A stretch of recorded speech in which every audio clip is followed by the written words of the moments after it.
Coming up, we get the latest vaccine information from the Chief Medical Officer of the Indian Health Service.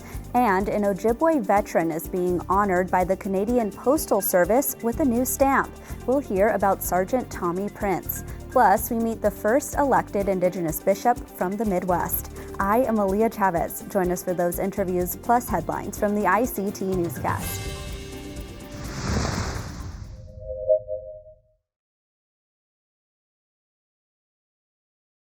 This program is made possible by the Corporation for Public Broadcasting, a private corporation funded by the American people. The Walter Cronkite School of Journalism and Mass Communication at Arizona State University is a proud supporter of Indian Country Today. Students at Cronkite News and Gaylord College at the University of Oklahoma cover Indigenous communities together. This important work is distributed by more than 100 news organizations. This collaboration provides a much-needed boost to coverage of Native American communities nationwide. Learn more at cronkitenews.azpbs.org.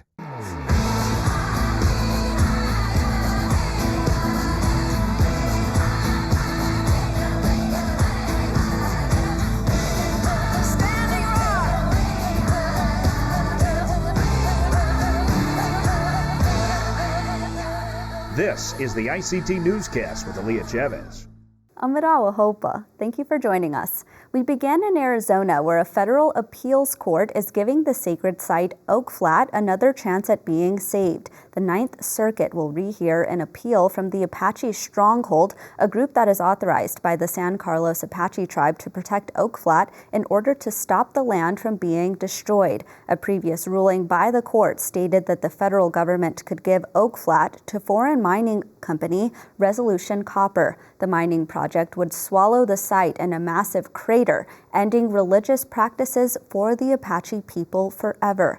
Officials from Resolution Copper say the mine could produce up to 40 billion pounds of copper over 40 years, making it the largest copper mine in North America. Wensler Nosey Sr. of Apache Stronghold says he is glad that the court is going to take a closer look at this decision. Currently, no date has been set to rehear the case, but it will now be in front of 11 judges instead of the original 3-judge panel. The Cherokee Nation is pulling out the stops as it celebrates the opening of a new language center. Last week, Cherokee language speakers from across the United States gathered with tribal leaders for a day of festivities. The 52,000-square-foot building in Tahlequah, Oklahoma, now holds all of the tribe's language programs under one roof. At the event, Principal Chief Chuck Hoskin Jr. said preserving the language is preserving Cherokee identity. Language Department Executive Director Howard Payton spoke about the importance of naming the building after Durbin Feeling. There's a lot of different things going on with language revitalization, and so we're excited. We've named this after someone that is a giant in our field. He was a linguist, he was a veteran, he was all of the above of Durbin Feeling, and we're just excited to honor him today, and we're excited for the whole world to see what we're doing. Official estimates from the tribe indicate that there are currently around 2,000 fluent speakers. Now to Bolivia, where Aymara citizens are gathering to pray as the country is hit by its worst drought to date. Indigenous community members continue to climb a sacred hill on the outskirts of La Paz to pray for rain. The country is experiencing a drought that the government blamed on La Niña, with 7 regions being affected. Citizens say they desperately need rainfall for their harvests. The farming community depends on potatoes, beans, and quinoa, all of which make up their traditional diet. Aymara leader Roxana Alejo shares more. Before, it was not necessary to get here. Maybe we have forgotten about our customs. It has been a very long time since the rains last year. This is why we will keep praying until God blesses us with rain. Authorities say rain could come in December, but in the meantime have called on the population to preserve water. Well, if you haven't had a chance yet, there is still time to dust off your moccasins. ICT senior producer Vincent Moniz helps us extend Rock Your Mocks Week. Last year, this year's Rock Your Mock celebration is a week long, starting on November 13th and ending on the 19th. But organizers say to wear your mocks all through the month of November. Anyone can participate by wearing moccasins to school, work, or wherever they go. The event itself was established in 2011 and is now celebrated by Indigenous people all across the world. Those who don't have moccasins or whose tribes don't traditionally wear them are encouraged to wear a turquoise-colored awareness ribbon instead. Organizers say the main day to celebrate will always be November 15th. And remember, anyone who participates is invited to post their photos using the hashtag #RockYourMocs. In Bismarck, North Dakota, Vincent Moniz, ICT News. And those are the headlines for the ICT Newscast.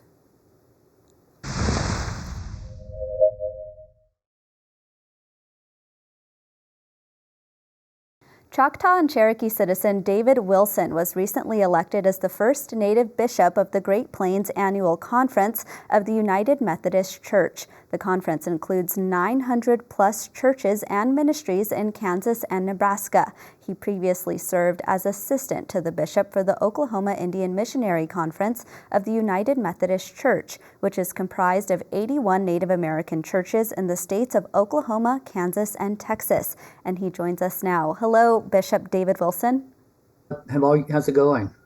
I'm doing well, thank you so much. So let's just jump right in here. Tell us how this all started for you. You know, this is this work in the United Methodist Church is sometimes complicated. In our quest to be elected bishops, we have geographic areas who have delegations that are elected, who interview folk and make elections. So there are about 7 of us this past November who've been candidates. I've been doing this since we started in 2019. And of course, the pandemic hit. And then so our conferences were called off, the elections, and then just started again in 2022. So it's been a long process for me. So delegates from about 8 different states who elected myself and 2 others for these positions in what we call the South Central jurisdiction. And maybe tell us what a campaign looks like. What kinds of platforms did you have to run on? Oh yeah, thank you. You know, this is one people want to get to know you and who you are, and so they want to know about your experience in the United Methodist Church as a pastor, as administrator, your work with social justice, with young people, and to figure out, is this person qualified to be a bishop in our area across the jurisdiction, which includes Oklahoma and Kansas, Nebraska, Arkansas, Louisiana, all of Texas, Missouri, and New Mexico. And so each is so different geographically, and of course, even the mindset of how we do ministry is so different. The place where I come out of is the only area really that did concentrated ministry with Native American people, since we've done for about over 180 years in Oklahoma. I actually want to talk more about that. Maybe tell us about the Native constituents that you work with and sort of how big of a community it is. Sure. You know, my previous appointment among the natives in Oklahoma and Kansas and Texas would have been about covering 39 tribes around the state, including 3 in Kansas, 1 in the city of Dallas, Texas, which was a relocation city there, and did great ministry. Ministry there stretched back to removal of the 5 tribes, previously known as the 5 civilized tribes. Once we were evangelized by the Methodist Church, a few years later, we were moved to Indian Territory, and the people brought their churches with them. Many of our hymns that we still sing today in our churches are hymns that were composed on the Trails of Tears. So very historic. We are the mother church of Methodism in Oklahoma. And here in Kansas and Nebraska, we have, there's about at least 6. I'm still trying to get my, trying to learn. I'm in Topeka today. I still reside in Oklahoma City, but I'm heading to a service and then here for a few days. But look forward to learning about the tribes in the area of Topeka, further up in Omaha, the Ponca people in Nebraska, and further up. And I'm really looking forward to helping our churches engage more with the tribes and how we can be of assistance and in solidarity with many of the issues around social justice that they're dealing with. Absolutely. I'm really curious on a personal level if this is something that you always wanted to run for or to do. Not always. I told folks, it wasn't until probably 2010 I've been involved with the church since '91 on all sorts of facets: youth ministry, campus ministry, local church administrator. Done a lot, and it really wasn't until 2010 or so that I realized how these persons were elected. In the past, and I've told folk this, it was always older white men who were elected to these positions. And so Native folk really never thought about that until friends and colleagues kept telling me, so you need to be a candidate to run for bishop. You could do a good job. And Lee, I've tried, actually started this in 2012.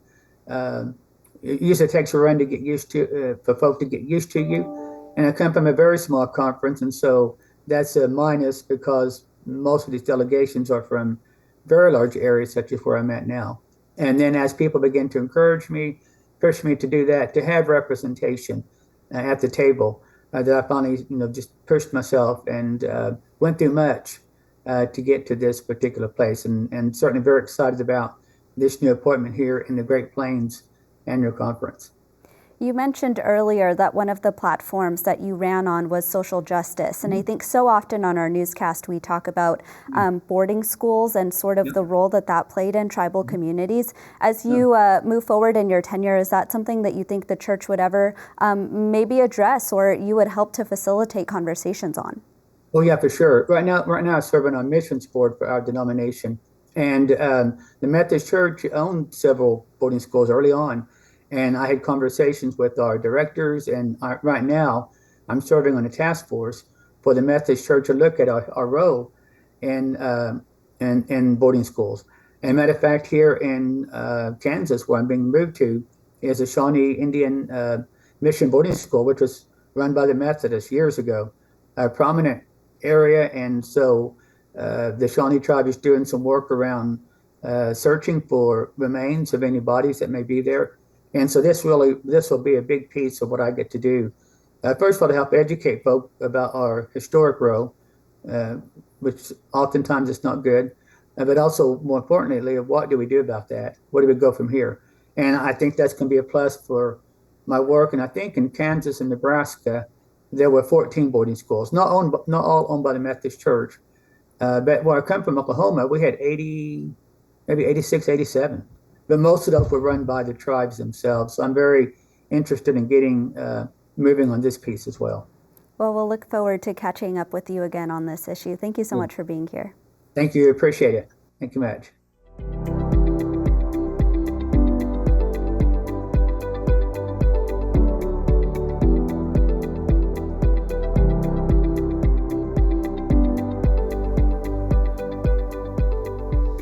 A new postal stamp in Canada is being released, and it honors Sergeant Tommy Prince. ICT's Patty Tholahongva spoke to Chief Gordon Bluesky about the man who is one of Canada's most decorated war veterans and who was also a prominent Anishinaabe activist. Take a look.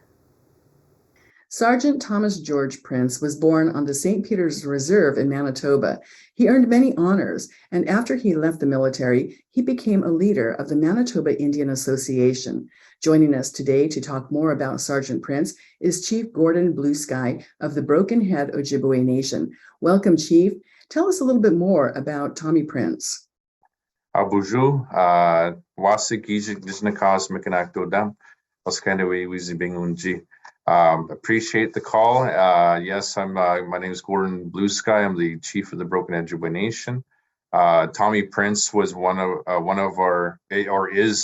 one of our greatest icons here from our local community.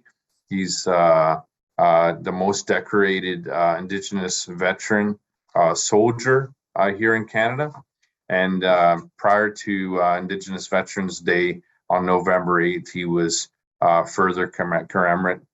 They made a commemorative stamp after Tommy Prince here in Canada to acknowledge his valor in the world wars and also in the Korean War. But for us locally here, he's someone that we all acknowledge and respect. Our local school is named after him, and in the region, and my understanding a few places across Canada. Here in Winnipeg, I should say, there is streets named after him, and they have centers named after him. So yeah, he's a very well-known icon. He enlisted with the Royal Canadian Engineers in 1940, and 2 years later, he joined the 1st Special Service Force, I believe, which was a joint venture between Canada and U.S. Specialized Reconnaissance and Raiding Unit. And he was known for his marksmanship. Can you talk a little bit about his skill set? Not only was he an expert marksman and tracker and war hero, he was also a residential school survivor. I don't know how you reference him down in the States, but up here, the residential school has a long history of stealing our children and putting them into these residential schools, which they've all lived with numerous impacts from that era. But Sergeant Tommy, even with those impacts, still went into war, still went into battle, led brigades with a lot of trauma that he was already carrying from that history as well. So he's the most decorated Indigenous soldier, but also here locally, he's held in high regard. Yes, and here we have U.S. boarding schools, and that was a federal policy. And in fact, your residential school system was based on the American boarding school policy. So we definitely have that in common. And especially for so many of our people who went and served in World War I, World War II, and other world wars, because these schools were so regimented, right? They were run like little military bases. So just like our reservations, our reserves were ran in the same fashion. Exactly. So much in common here. So today, how is he remembered in your community? Well, every year we have our Indigenous veteran ceremony, where we acknowledge all of our past and present warriors that have gone into that answered the call to duty. People like Sergeant Tommy was disenfranchised, which means that they had to give up their Indian status to join the military. So a lot of that Indian status, those treaty rights, left them to go fight for their country. But then after all that, to come back and to still continue to face the racism and not to be treated as equals to the veterans that went on, like his fellow comrades. And you hear about that not just with Indigenous people, you hear about that from non-Indigenous as well. And they're upset with how Sergeant Tommy was treated on his return home. But of course, again, as Sergeant Tommy, he persevered beyond that, and he continued to work for our people, and he continued to, lobby for our rights and education and treaty rights beyond that. But again, it's a history that we look back on and think, geez, what kind of grit did it take for a person like that to continue in the face of all the things all the obstacles that were against him, to basically become the root of special forces and all of the special forces that's in place right now, that's feared around the world. And one of our own here from Broken Head is part of the birth of that. And to me, that's pretty powerful message. And we honor him every year and give thanks to his inspiration. So have you purchased a stamp yet? I do have some. I don't have them on me here. I do have them at home, yes. Well, Chief Gordon Bluesky, thank you so much for joining us today to tell us about Sergeant Tommy Prince and the stamp that now commemorates him and honors him. I always have a special place for people like that in my heart. And I always give a lot of respect out to our current veterans and our past veterans. So I'd like to just say, Kichi Miigwech, thank you for the opportunity.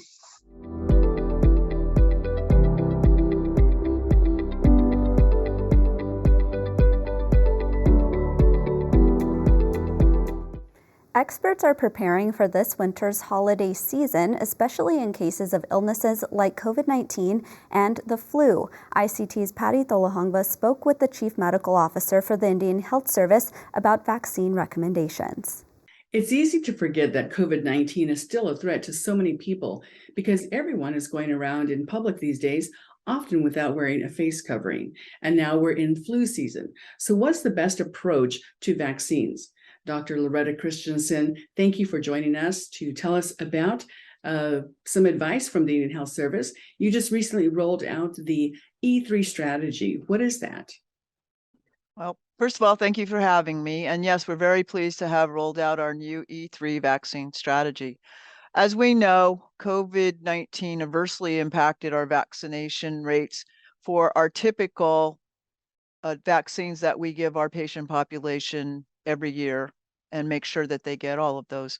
But we've been so focused on COVID-19 and certainly recently the bivalent COVID vaccine, we realized that we really have a big job ahead of us to get everybody back on track. So we decided to really hyper focus on getting everyone in, so every patient, every visit, and giving them every vaccination that they need where appropriate.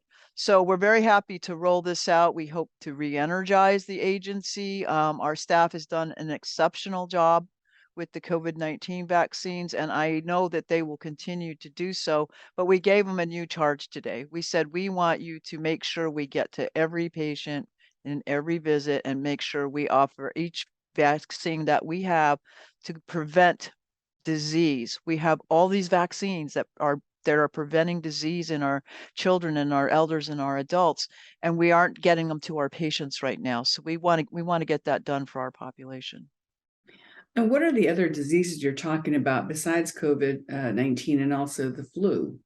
Well, certainly you hit it right on. Right now, heading into the winter months, when we start gathering, when we start bringing family, friends together, we want to be very careful because we're not only still fighting COVID-19, we have the flu season, which for the last 2 years we're very happy was low, but we know the masks have come off and we know that people are more likely to be exposed to flu as well. And then we have RSV in our very young and our elders. So we've got a triple threat right now. So what we were talking about are things like completing a series on polio. And it sounds unusual since that was defeated a long time ago. But if you never finished your series, there is a chance you could get polio if you get it transmitted to you. And then we have measles and pertussis and all the other preventable diseases that we routinely vaccinate for. And in our elders to prevent pneumococcal pneumonia and shingles, both of which can be extremely debilitating to our elders. We want to make sure that they're fully vaccinated, that we get them when they come in, when we have them there, to make sure we're treating everything preventable and keeping them healthy. And what do you mean by appropriate when it comes to looking at a patient and determining what vaccinations they need? Well, we know what they need, but we also know if they come in with moderate or severe illness, we're not going to give vaccines at that time. But we will then note that and make sure the next time we see them, we go through that list of every vaccine that they haven't had, that they're not up to date, or they didn't complete the series for whatever reason. We want to make sure we're completely vaccinated. This is preventable. These diseases are preventable. This is our opportunity to keep everyone healthy.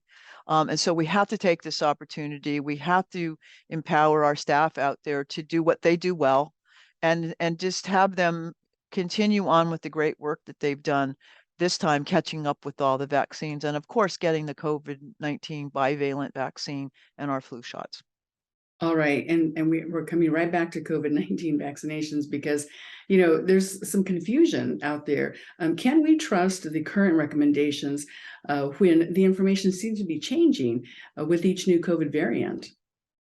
Well, we can expect the variants to continue for quite some time. And I know we don't think back to when we used to deal with flu before all the vaccines, but there's a lot of different variants of the flu.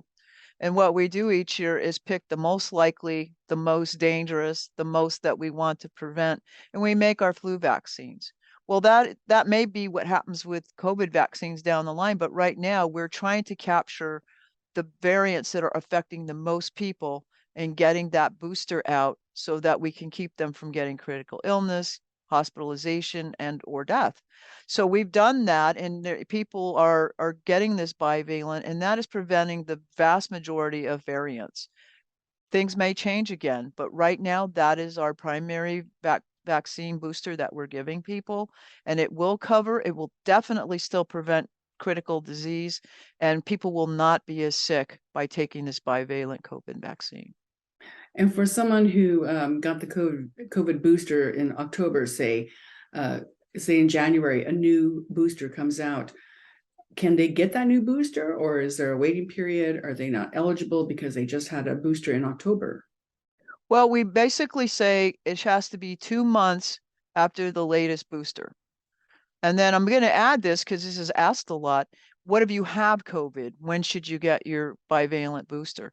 And the truth is, after you can get it any time, but you have about 90 days of natural immunity.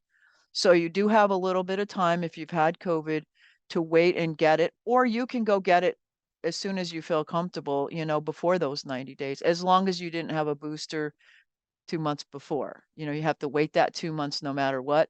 And then you have 90 days to go ahead and go get your COVID bivalent. So interesting. Okay, well, there's no end to talking about COVID and the vaccines and the booster shots. Dr. Christensen, thank you so much for joining us. My pleasure. Thank you for having me. And that's a slice of our Indigenous world. For all the latest, visit ictnews.org. From all of us in the newsroom, stay safe, my relatives. Sometimes you got to take a stand just because you know you can. Oh, you got to run, you got to run.